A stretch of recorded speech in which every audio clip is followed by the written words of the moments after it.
Bonjour Patrick, ça me fait plaisir de te retrouver. Je sais que on a fait tous les deux pas mal de coups pendables du côté de la Sarthe.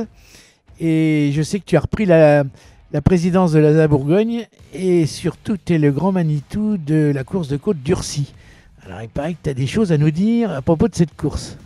Oui, bonsoir Bruno, oui bien sûr, oui, je ne veux pas te parler ce soir de nos souvenirs communs sportifs, ce sera peut-être pour une autre fois, mais ce soir c'est D'anciens combattants. d'anciens combattants si tu veux, ce soir c'est consacré à la course de côte d'Urcy. Oui, épreuve que tu connais, bien sûr, et tu nous en parleras de ton passé avec cette course, mais ce soir c'est un événement particulier que je vais annoncer, puisque l'année 2018 va être marquée par deux événements majeurs sur cette épreuve. Le premier de ces événements, c'est que c'est la 60e édition cette année.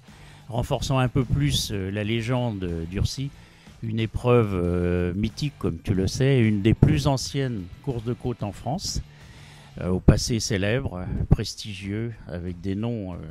Oui, parce que l'année dernière, vous avez sorti un petit livre sur Urcy et c'est quand même bluffant de voir les gens qui ont couru à Urcy, qui étaient des pilotes de renom, qui faisaient de la F1 comme Beltoise, comme Pescarolo, qui étaient comme Maublanc. C'était vraiment des gens qui venaient se détendre à Urcy avec des autos fabuleuses. C'était quand même quelque chose. Hein. Exactement, et tu as raison de souligner qu'on a eu effectivement un coup de focus sur cette épreuve l'année dernière avec la sortie de ce livre. Urcy 1960-1991 et tu as gentiment participé d'ailleurs avec les anciennes gloires à venir faire ces dédicaces à tous les amateurs et qui avaient acheté ce livre et qui sont venus sont venus faire dédicacer ce livre. Alors c'était très sympa parce que d'abord on s'est retrouvé avec les vieilles tiges, les Gérard Cunet, les frères Balducci, tous des gens qu'on a connus tout jeunes, et c'était drôle de se revoir avec des cheveux blancs ou avec plus beaucoup de cheveux non plus. Oui. Et ce qui était très intéressant, c'était de voir tous les gens qui sont venus nous voir et qui nous ont raconté des anecdotes dont on ne se souvenait plus, mais qui étaient des gens qui avaient vécu Urcy avec nous. Et ça, c'était vraiment génial. Effectivement. Et donc, encore une fois, cette année, c'est la 60e édition. Donc, on veut en faire... bien sûr, on veut fêter dignement cet anniversaire. C'est quand même quelque chose, ne serait-ce que pour tous ceux qui ont œuvré au cours de cette décennie à la construction de cette œuvre. Parce qu'on peut parler d'une œuvre dans le... La reconstruction, parce que Urcy était tombé un peu en désuétude et vous l'avez sorti de la torpeur et vous avez fait une belle course. Merci, c'est l'équipe effectivement en place aujourd'hui qui, depuis quelques années, a ressorti Urcy, l'a fait grimper, l'a fait remonter. Et on va en parler ce soir, justement, au travers de cet anniversaire qui est déjà le premier événement à annoncer, 60e édition, la première édition étant en 1952, ça remonte quand même, et que de souvenirs. Ça, c'est le premier événement. Et là, avant d'aborder le deuxième élément, moi je voudrais dire quand même que vous avez fait, toute l'équipe, vous avez réussi à faire une course de côte qui est une des plus belles courses de côte de France, avec un revêtement magnifique, et qui est vraiment techniquement une course très difficile. Et pour aller vite à Urcy, il faut vraiment avoir un gros cœur, parce que passer la grande courbe à gauche après l'épingle en ne levant pas le pied, il faut vraiment avoir le cœur, et ça fait plaisir de voir des petits jeunes qui le font. Alors félicitations là-dessus. Bon, passons à la deuxième opération, parce que tu as une deuxième annonce à nous faire. Oui, j'ai une deuxième annonce, oui. J'ai le privilège et surtout l'immense plaisir d'annoncer de manière officielle que la cerise sur le gâteau que la FFSA nous a octroyé cette année, en sus ou pour peut-être alimenter encore plus cet anniversaire de la 60e édition, l'organisation de la finale de la Coupe de France de la montagne. Alors ça consiste en quoi, la Coupe de France de la montagne ? Bonne question. Alors, c'est la réunion de tous les pilotes les mieux classés dans toutes les ligues de France. C'est-à-dire que les meilleurs de chaque ligue vont se réunir et en découdre à Urcy pour devenir le meilleur des meilleurs. Ce qui veut dire qu'on va avoir un plateau qui ne va pas être mal. C'est un plateau absolument extraordinaire, puisque 20 ligues avec 20, non peut-être pas 20, mais au moins 10 à 15 compétiteurs. On attend 160 à 180 compétiteurs qui sont les meilleurs de toutes les ligues françaises. Alors, il y a une chose qu'il faut peut-être ajouter, mais c'est un peu technique, mais dans le championnat de France de première division, de deuxième division, on a des formules 3000 avec qui sont vraiment des monstres, où on a des protos et des moteurs de 4 litres. Alors ça, ces voitures-là ne sont pas admises à la course, ce qui est important parce que ça veut dire que l'ouverture de la réussite, enfin l'ouverture du vainqueur va être beaucoup plus battue. Absolument. Ces pilotes d'ailleurs peuvent participer, mais ils ne peuvent pas participer sur quelques types de voitures qui sont réservées au championnat de France de la montagne ou aux championnats internationaux. Les 4 litres, comme tu dis, découvertes par exemple. Alors il y a peut-être 2-3 personnes comme Dumas, comme Sébastien Loeb, qu'il faudrait faire venir. Ce serait vraiment la cerise sur le gâteau là. Ah oui, la deuxième cerise, oui bien sûr. On peut, la troisième, oui, la troisième, oui, ce serait effectivement inouï et fantastique. Certains peuvent venir. On réfléchit à en inviter quelques-uns. Sur des autos différentes, bien sûr, de leur propre championnat. Mais je pense que ça peut mettre du piment dans le... parce que les meilleurs des ligues sont des gens qui font beaucoup de courses de côte dans une année. Ils en font 10, voire même plus, même jusqu'à 20 courses de côte. Donc ils ont une grosse habitude.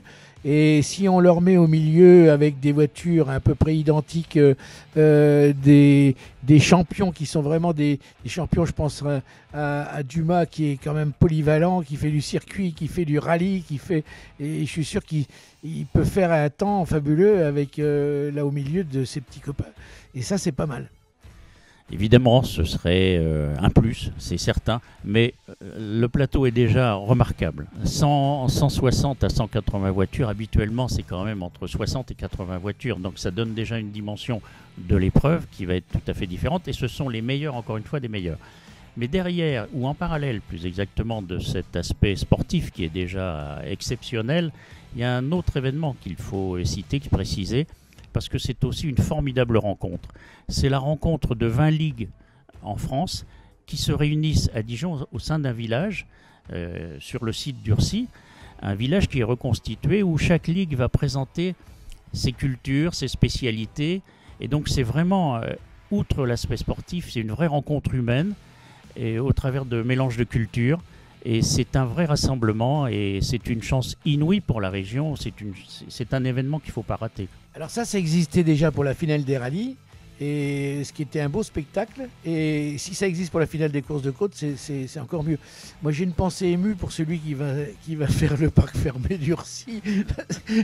Là, ça va être quand même vraiment très compliqué pour lui. Ça, effectivement, là, tu poses la question délicate d'organisation, puisque 160, 180 voitures, autant d'assistance, les officiels, les bénévoles, c'est au travers plus les ligues. On est entre 800 et 1000 personnes qui vont œuvrer à la réalisation de cette épreuve. Donc c'est effectivement une logistique importante, et connaissant le site, puisque tu connais bien Urcy, tu sais que ça va pas être des plus simples. Alors on réfléchit avec les communes locales, Sainte-Marie, Arcet, Urcy, Pont-de-Pany, à comment partager les plateaux à différents endroits et toute la logistique. Donc ça, c'est un énorme travail que les membres de la ZAC sont en train d'organiser. Mais c'est à la fois passionnant. Donc parce que l'enjeu, encore une fois, est majeur. Félicitations et bon courage. Et on sera là pour vous soutenir. Il y a simplement une question que je voulais te poser, Patrick. Est-ce que les vieux comme nous, on ne pourrait pas monter? Parce que moi, ça me démange un peu à chaque fois.